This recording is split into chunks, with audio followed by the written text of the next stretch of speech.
Police और कानून मन की बात पर नहीं चलते। यहां ठोस सबूतों और गवाहों की गवाही पर गौर किया है। हम लोग जज्बात से नहीं बल्कि सच्चाई पे काम करते हैं, और सच्चाई यह है कि शकील खूनी है। उसने गुनाह कबूल किया। ये इन्वेस्टिगेशन शुरू होते ही कोई भी मुजरिम अपना गुनाह कबूल नहीं करता, लेकिन जैसे जैसे सबूत मिलते जाते हैं हर गुनाहगार टूट जाता है। एंड आई एम श्योर कि शकील भी टूट जाएगा। वो मुझसे झूठ नहीं बोलेगा। आप मुझे उससे एक बार मिलने दीजिए। देखिए, आप फिर जज्बात से काम ले रही हैं।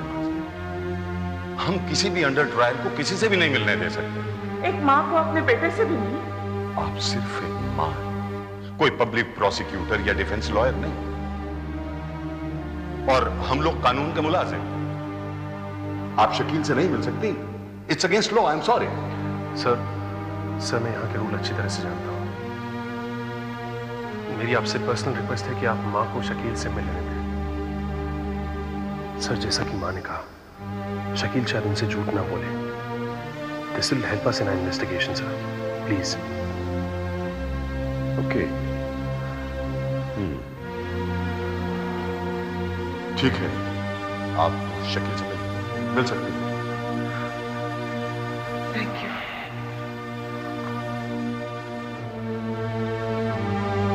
Thank you sir.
ये क्या हो गया बेटे? किस मुसीबत में फंस गया तू? मैं सच कहता हूँ, मैंने खून नहीं किया। मैं आपके चरणों में साबित करके कह सकता हूँ कि मैंने खून नहीं किया।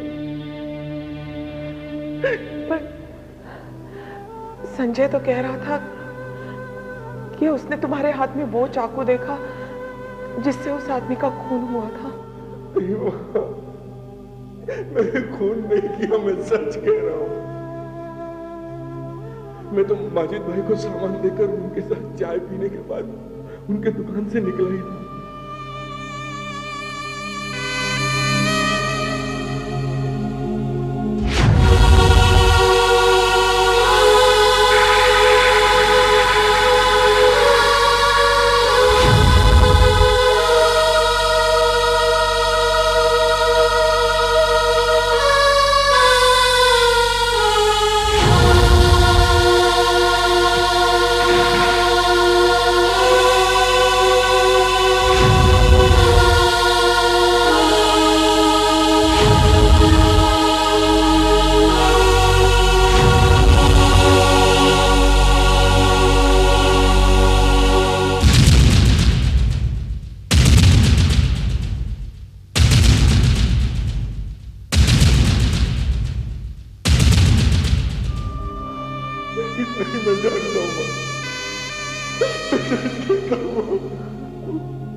तू फिक्र मत कर, मेरा मन कहता है तू सच कह रहा है।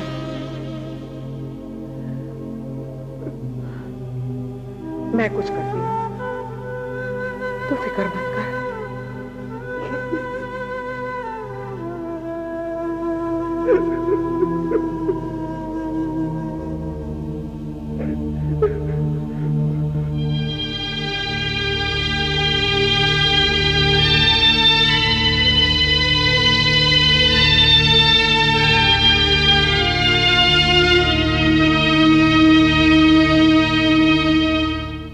हाँ सर, इंस्पेक्टर साहब वहीं गए हैं। ओके ओके सर, जैसे आते हैं आपका मैसेज मैं उन्हें दे दूंगा। Okay sir, okay. मां, कुछ बताया उसने? क्यों किया उसने ऐसा? जिसने कभी किसी पर हाथ नहीं उठाया वो ये काम कर ही नहीं सकता। मैंने उसकी आंखों में सच्चाई देखी है। वो बेकसूर है। तुम उसे यहां से छुड़ा नहीं सकते। नहीं मां, अब तो उसके ऊपर कोर्ट में केस चलेगा ही। सिर्फ डिफेंस लॉयर उसे यहां से छुड़ा सकता है। मां, आपका ये बेटा इस केस में आपकी कोई मदद नहीं कर सकता।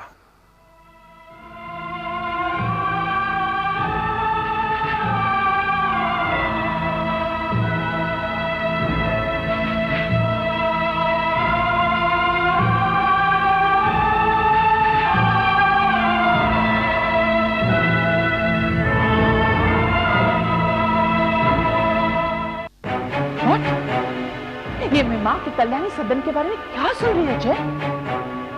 मुझे पता है, सदन का कार्यकर्ता शकील खून के इल्जाम में पकड़ा गया है। इसे तुम और तुम्हारे घर के बारे में तो पता नहीं, पर इसे मेरी और मेरे घर की बेइज्जती जरूर हो सकती है। तुम ये सोच कर कह रही हो? मेरा घर किससे कह रही हो तुम? तुमसे कह रही हो अजय। इस वारदात की वजह से मेरे घर के और मेरे डैडी के प्रेस्टीज को धक्का पहुंच सकता है। ये मेरा घर क्या है? ये तुम्हारा घर है, वो नहीं। नहीं, ये मेरा घर हो ही नहीं सकता। यहाँ का एटमॉस्फेयर मेरे रहने के लायक है ही नहीं। कल्पना, उस आदमी पर अभी तक सिर्फ इल्जाम लगाया गया, गुनाह साबित नहीं हुआ है। और जबकि गुनाह साबित हुआ ही नहीं है तो किस बात की शर्म है तुम्हें? प्रेस्टीज इश्यू क्यों बना रही हो तुम? मैं शर्मनाक इंसिडेंट को प्रेस्टीज इश्यू इसलिए बना रही हूँ क्योंकि इससे मेरे डैडी के फीलिंग्स हर्ट हो सकते हैं। वो अपने बिजनेस सर्कल में अपने कलीग्स को क्या जवाब देंगे? मैं अपने फ्रेंड्स को क्या कहूंगी? तुम्हारे इसी सोच में, इन्हीं विचारों ने इस घर को कभी सही मायने में घर नहीं बनने दिया। नहीं, मेरी वजह से नहीं, तुम्हारी दकियानूसी सड़ी गली सोच के वजह से मैं इस घर को कभी अपना नहीं पाई। मेरे कारण ये घर तुम्हारा घर नहीं बन पाया? हाँ? हाँ, तुम्हारे कारण। Then go to hell! You go to hell!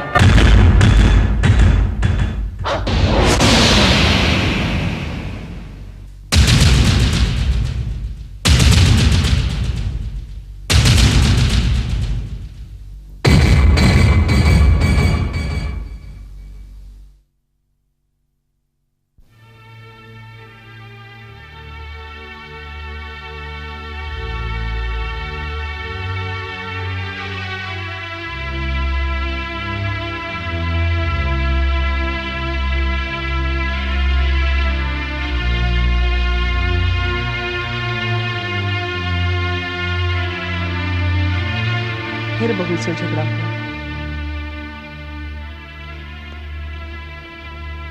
रोज रोज के इस झगड़े के तनाव में तुम काम कैसे कर लेते हो?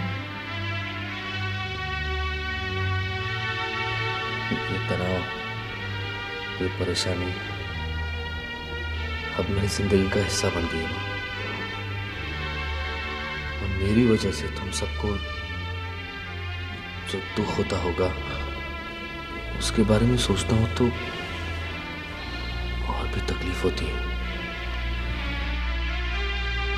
याद है जब तुमने पहली बार कल्पना से शादी करने का इरादा मुझे बताया था, तुमने क्या कहा था? शादी ब्याह जैसा मामला बराबरी वालों में ही मिल जाता है। आपने सही कहा था मां, पर तब मैंने आपकी सलाह नहीं मानी। कल्पना के प्यार का जुनून जो सवार था मुझ पर, तब ऐसे लग रहा था कि उसे अगर नहीं पाऊंगा तो उसके बगैर मर जाऊंगा।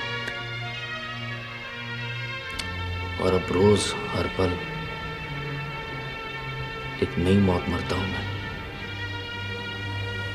बहुत बहुत अजीब सी हालत कर रखी है इस औरत ने। शादी के बाद तुम अगर उसकी बात मान लेते तो ये बात यहां तक नहीं पहुंचती।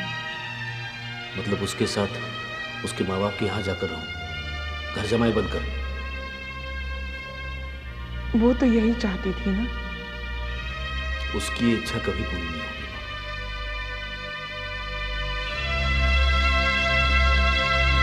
अजय, तुमसे कुछ बात करनी थी। अपने कल्याणी सदन का शकील। हाँ मुझे पता है, संजय ने मुझे कहा सब कुछ। तुम शकील का केस हाथ में लोगे? नहीं मां, मैं एक सरकारी वकील हूं और सरकार की तरफ से कोर्ट में मुझे वही बोलना होता है जो पुलिस चार्जशीट में लिखा होता है। तो तुम शकील को बचा नहीं पाओगे। नहीं, सॉरी। ठीक है, कुछ भी हो जाए, मैं शकील को सूली पर नहीं चढ़ने दूंगी।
अजय भैया सरकारी वकील है,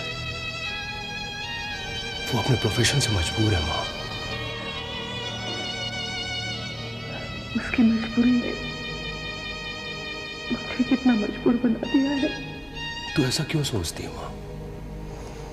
माना कि अजय भैया और संजय अपने प्रोफेशन से मजबूर है, लेकिन मैं तो हूं ना तेरे पास। मुझे तो कोई प्रोफेशनल मजबूरी नहीं है। मैं तुझे वचन देता हूं, मैं शकील भाई को छुड़वाऊंगा। देख मां, मुझे तेरे विश्वास पर पूरा विश्वास है और मैं भी इस बात को अच्छी तरह से जानता हूं कि शकील भाई निर्दोष है। मैं इस शहर का बड़े से बड़ा वकील हायर करूंगा और उसे कोर्ट में खड़ा करके इस बात को साबित करूंगा कि शकील भाई निर्दोष है।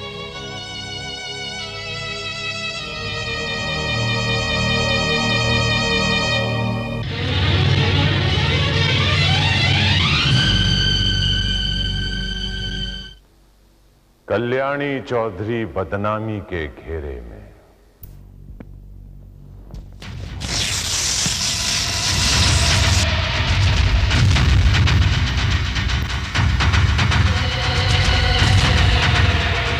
कल्याणी सदन का कार्यकर्ता शकील अहमद खून करते हुए रंगे हाथ पकड़ा। ये सब क्या है बेटी?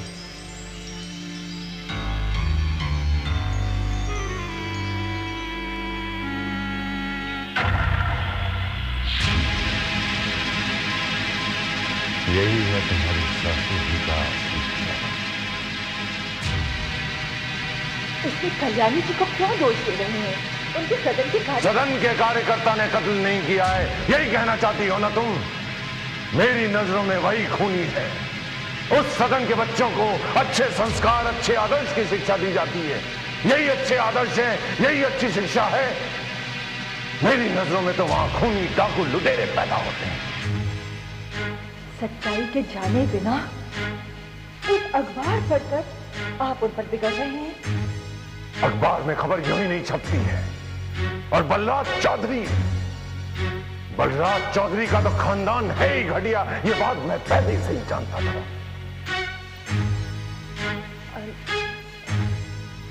सॉरी पापा, मेरी वजह से आज आपको शर्मिंदा होना पड़ा।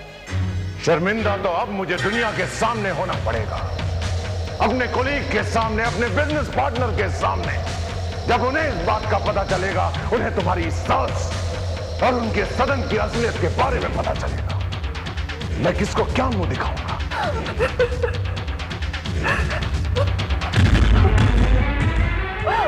पापा, इस बारे में मैंने अजय से बात की थी।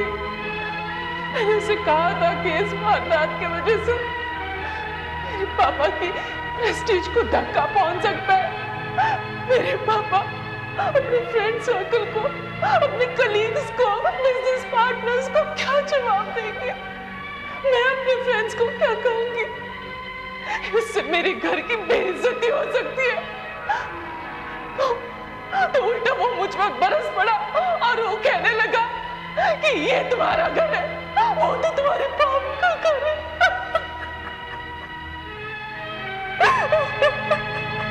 बेटी, मैंने तुम्हें समझाया कि वो लोग हमारे स्टैंडर्ड के नहीं हैं। जब तुम अजय से शादी करने जा रही थी, उस वक्त भी मैंने तुम्हें रोका था, लेकिन तुमने मेरी एक नहीं मानी। मैंने रोका था, लेकिन मुझे उस वक्त लगा था कि मैं वहां एडजस्ट कर पाऊंगी, और अगर एडजस्ट नहीं कर पाई तो कम से कम अजय को यहाँ ले आ पाऊंगी। लेकिन क्या इतने सालों में तुम वहां एडजस्ट कर पाए? क्या अजय तुम्हारे साथ आने के लिए राजी हुआ? वो आज भी अपनी मां की गोद में बैठा हुआ, और उसकी मां की बदनामी।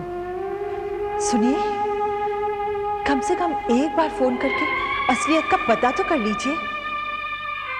क्या हुआ, कैसे हुआ, एक बार पूछिए तो सही। मगर उससे क्या फायदा? मेरे पूछने पर क्या वो सच बताएंगे? बिल्कुल नहीं। अब तो बस यही है